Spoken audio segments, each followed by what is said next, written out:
જૈન મિત્રો, ગયા વખતે આપણે 10 દાખલા સુધી દાખલા ગણ્યા હતા, બરાબર. હવે દાખલા નંબર 11થી વાત કરીએ. દાખલા નંબર 11 એવું કહે છે કે S is equal two ABC અને T ઇઝ ઇક્વલ ટુ 1 2 3. અહીંયા તમને બે સેટ આપેલા છે, બરાબર.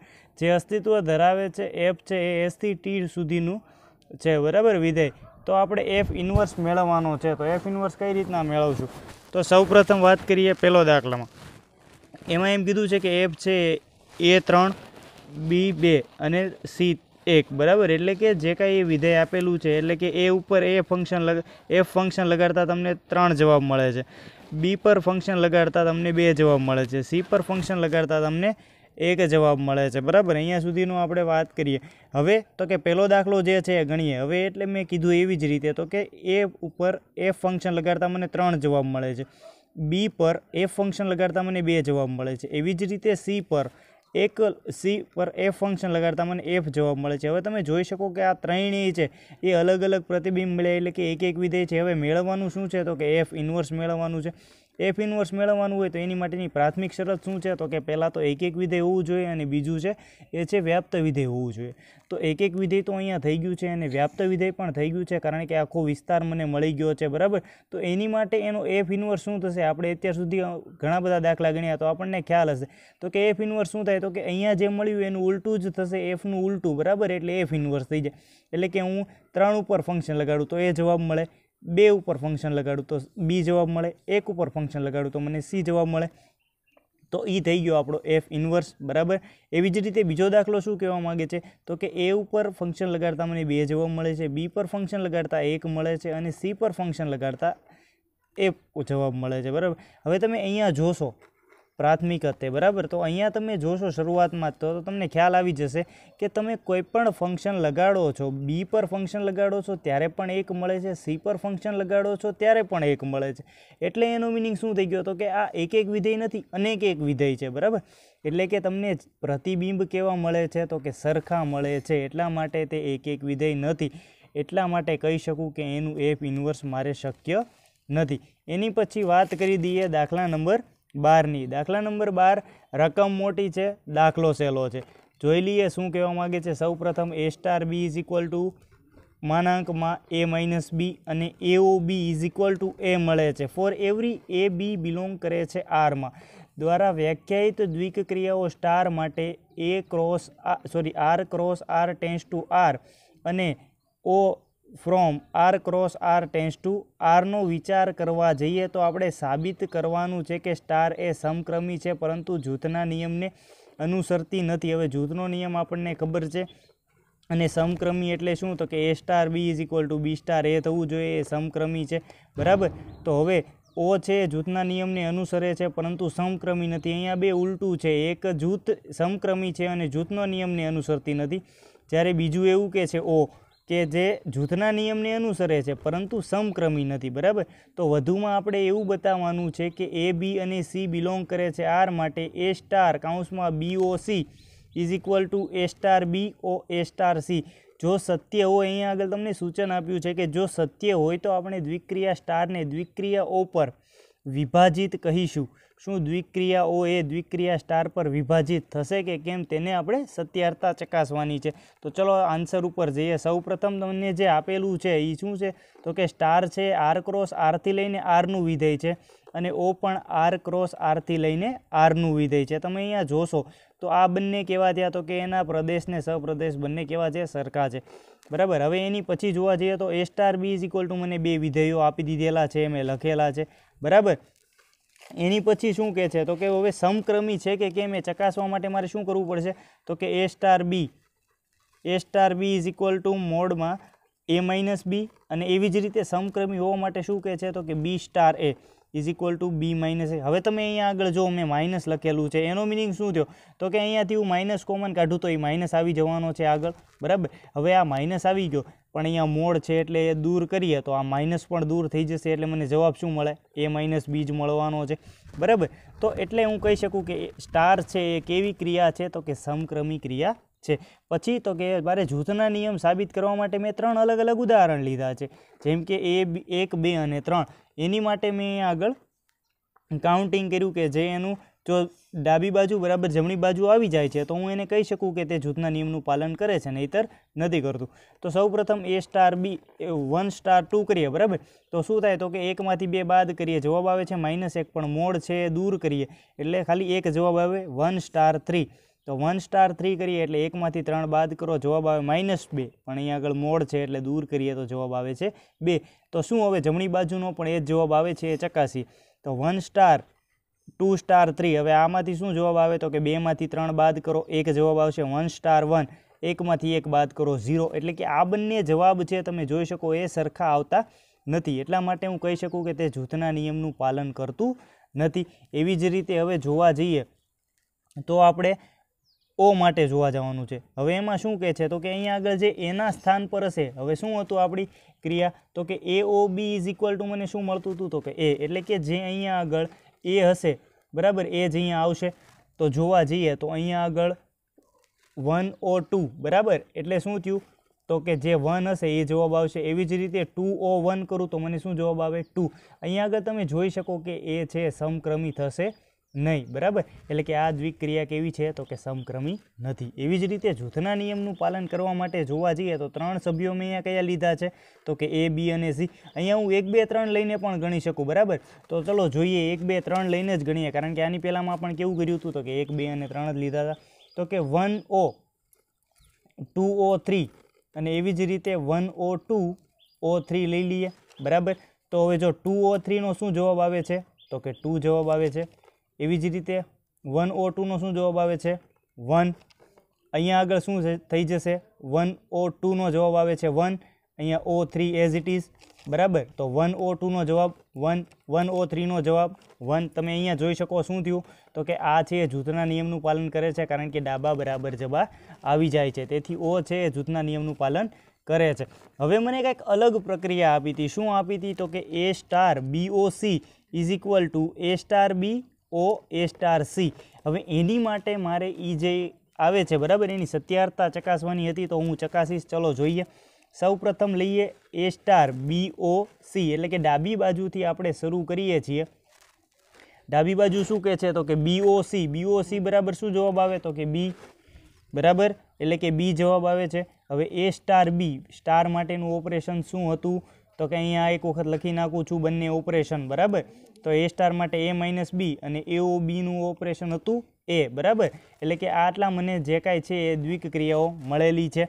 તો એની માટે વાત કરવા જઈએ તો A star B O A star C. હવે આનો જે જવાબ આવ્યો એ અહીંયા લખ્યો છે. હવે હું જઈશ એ છે જમણી બાજુથી, બરાબર. તો જમણી બાજુ બરાબર મને શું જવાબ મળે છે એ જોઈએ.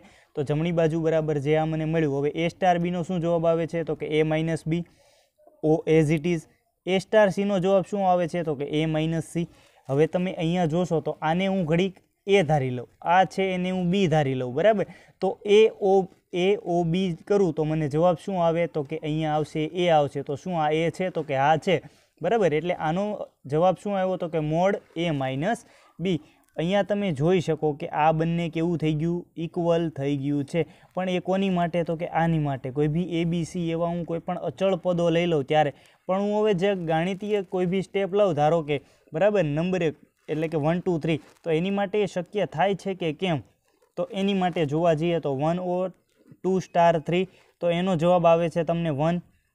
એવી જ રીતે 1O2 સ્ટાર 1O3 લઉં છું તો એનો જવાબ મને આવે છે 0. એટલે કે આ બંને ઇક્વલ આવતો નથી, તો એની માટે હું કહી શકું કે આ દ્વિક્રિયા O છે એ વિભાજનીય નથી. એની પછી વાત કરીએ દાખલા નંબર 13ની. દાખલા નંબર 13 એવું કહે છે કે x એ આપેલ અરિક્ત ગણ છે જે સ્ટાર માટે P of x cross P of x tends to x.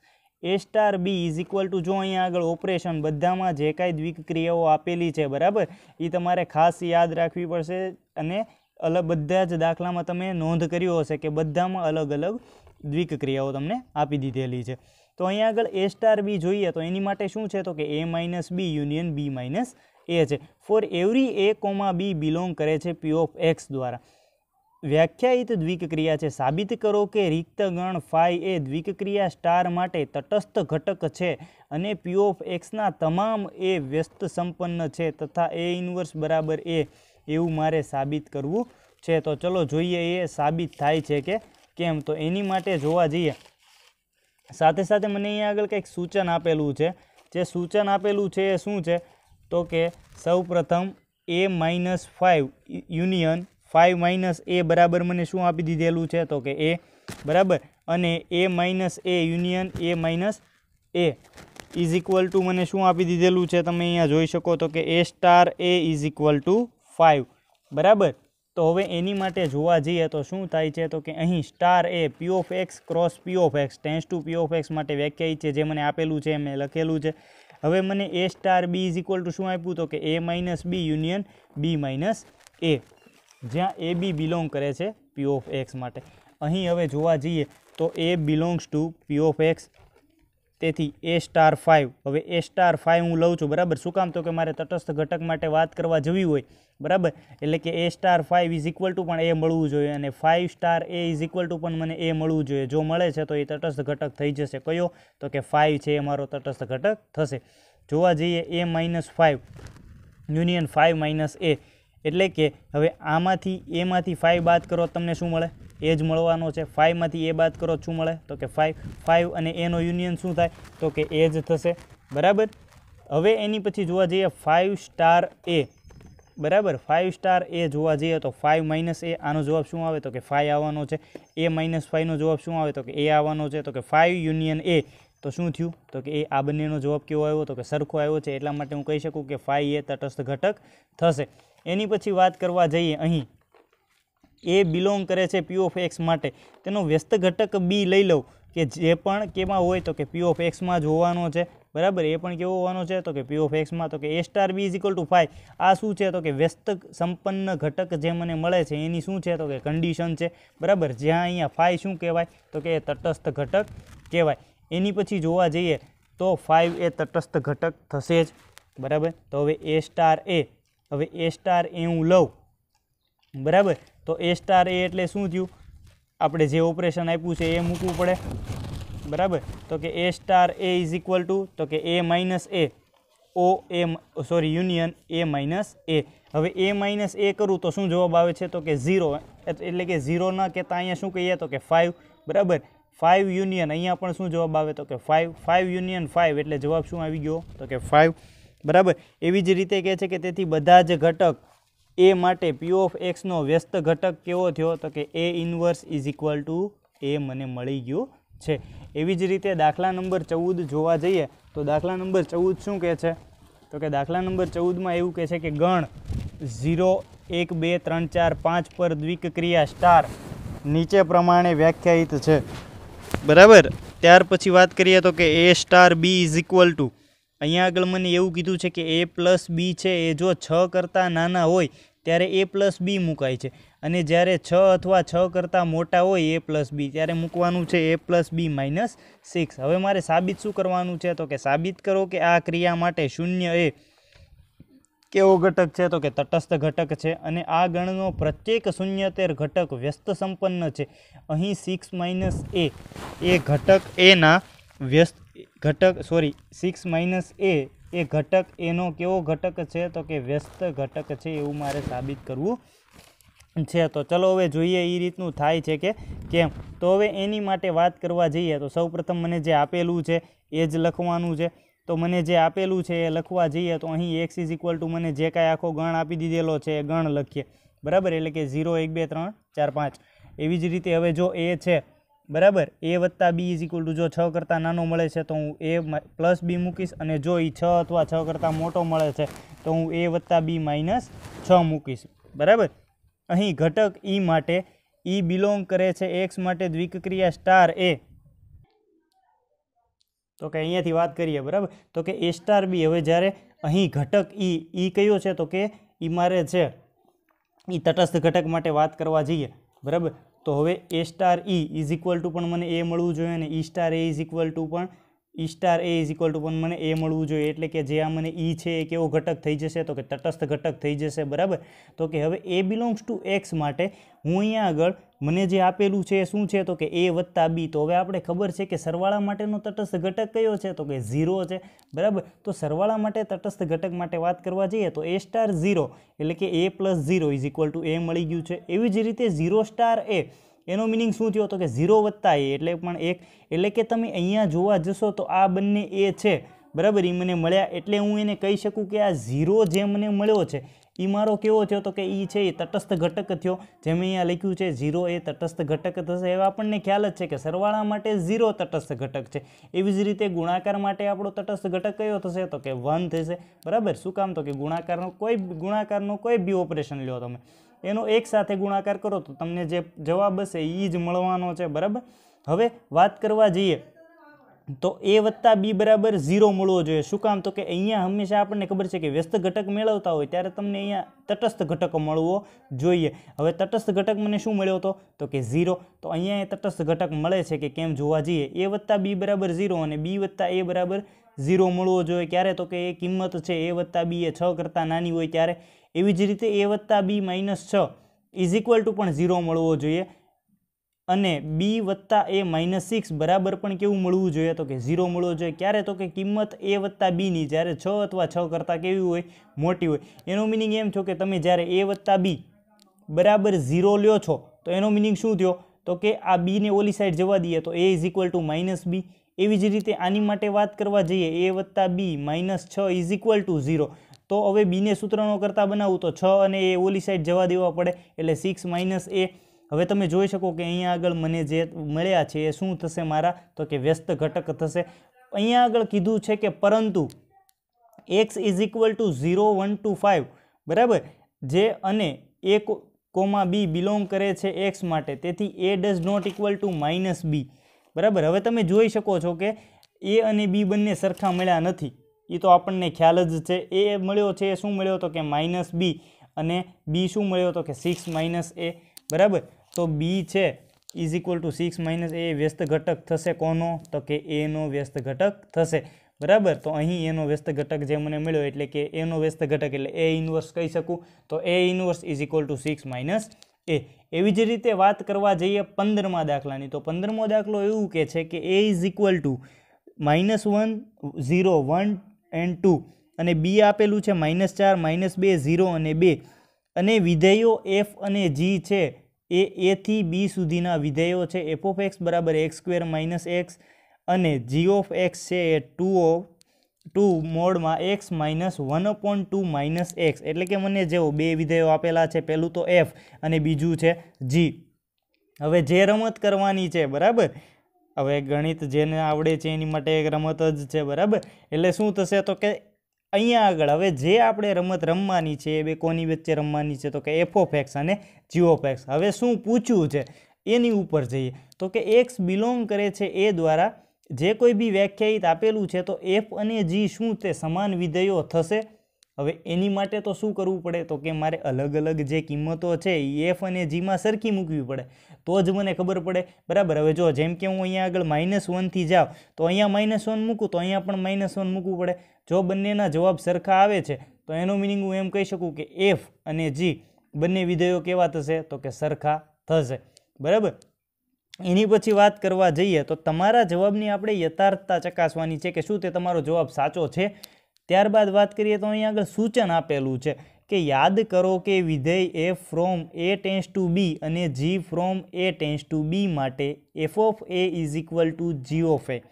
હવે જો આ બંને સરખા થાય, four every a belong a હોય તો f અને g સમાન વિધેયો કહેવાય. હવે જો મેં હમણાં જ વાત કરી તો કે જો અહીંયા આગળ fની જગ્યાએ xની જગ્યાએ હું -1 મૂકું, gની જગ્યાએ પણ -1 મૂકું xની જગ્યાએ, બરાબર. તો જો આ બંને સમાન આવે છે તો એનો મિનિંગ એમ થયો કે f of a અને g of a બંને કેવા થઈ ગયા? તો કે સરખા થઈ ગયા. આ જ મેં તમને હમણાં પહેલાં કીધું.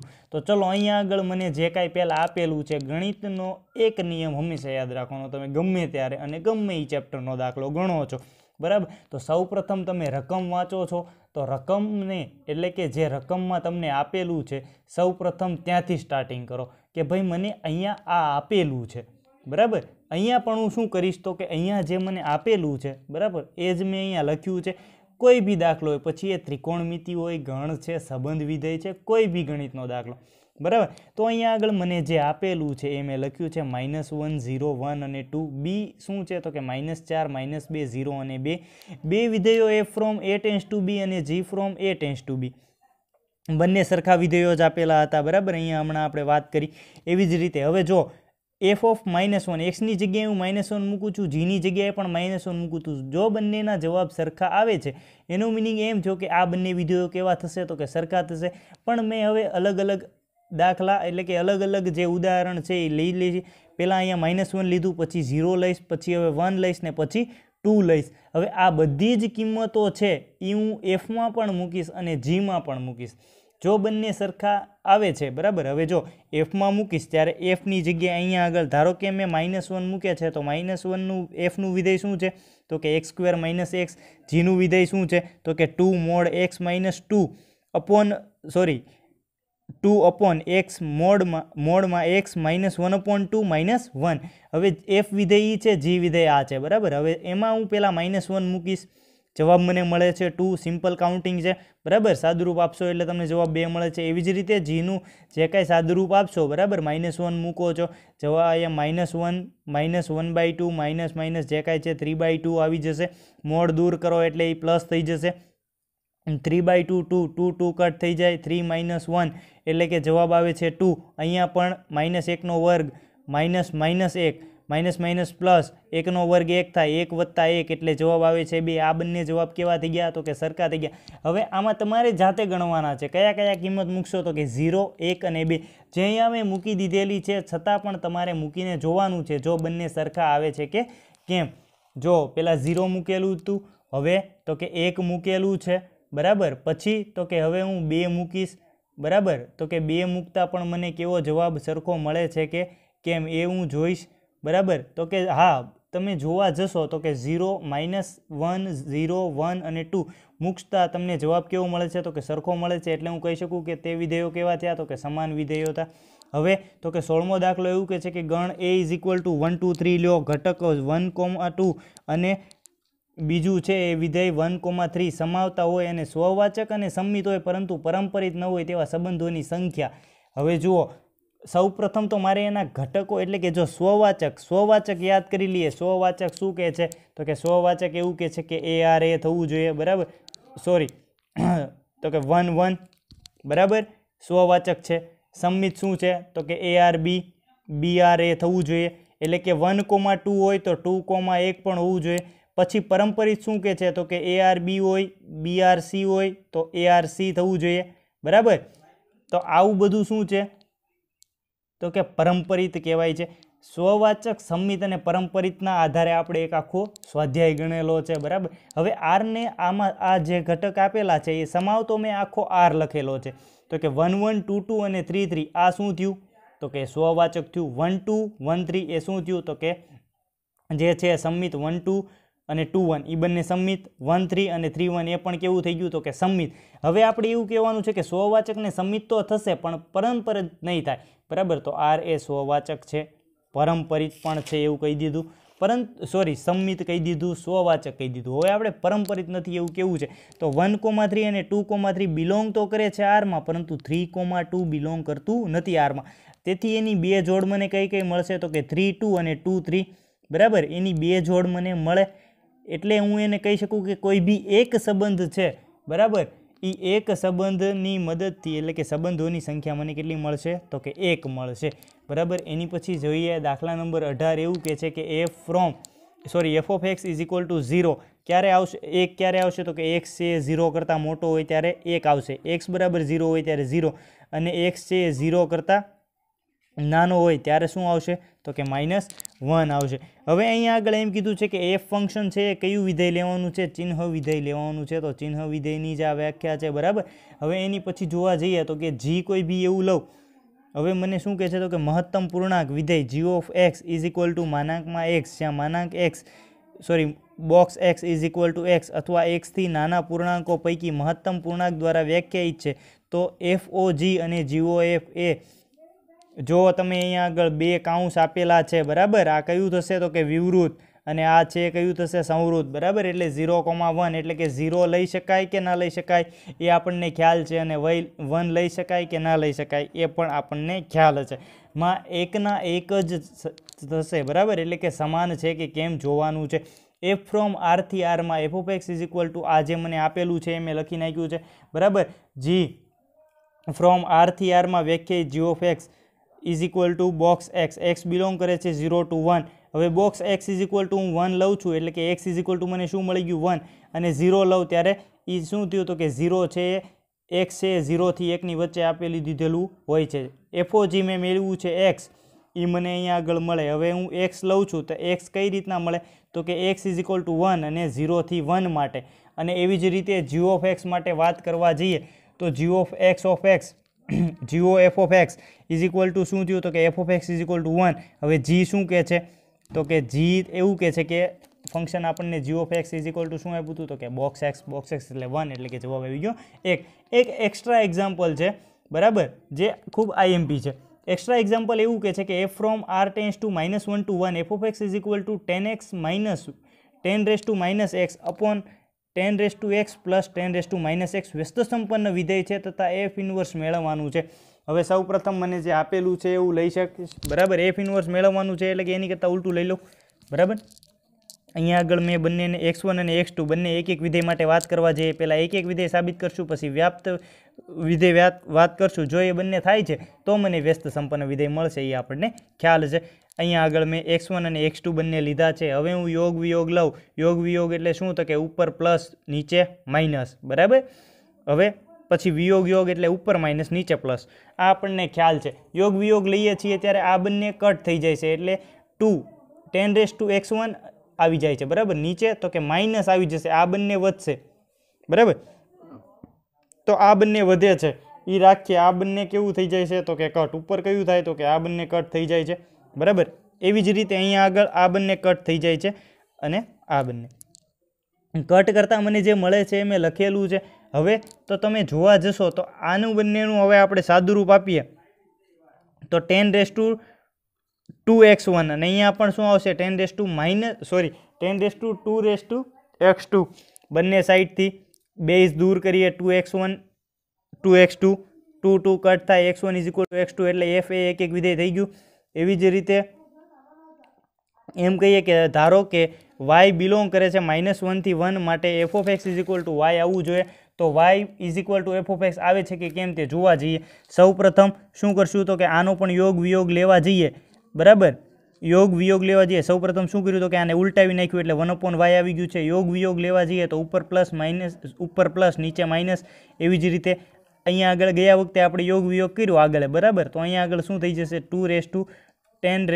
2 ઇન્ટુ 10x નીચે 2 ઇન્ટુ 10 x. અહીંયા આગળ યોગ વિયોગ કરતાં મને આ જવાબ મળેલો છે. તો હવે બંને સાઈડ હું જ્યારે લોગ લઉં છું બરાબર તો લોગ બેઝ 10 આ જવાબ આવી ગયો. હવે જ્યારે હું લોગ લઉં છું ત્યારે આ શું આવી જશે જે ઘાત હશે આપણને આગળ આવી જશે લોગના નિયમ પ્રમાણે બરાબર. આપણને બધાને ખ્યાલ છે.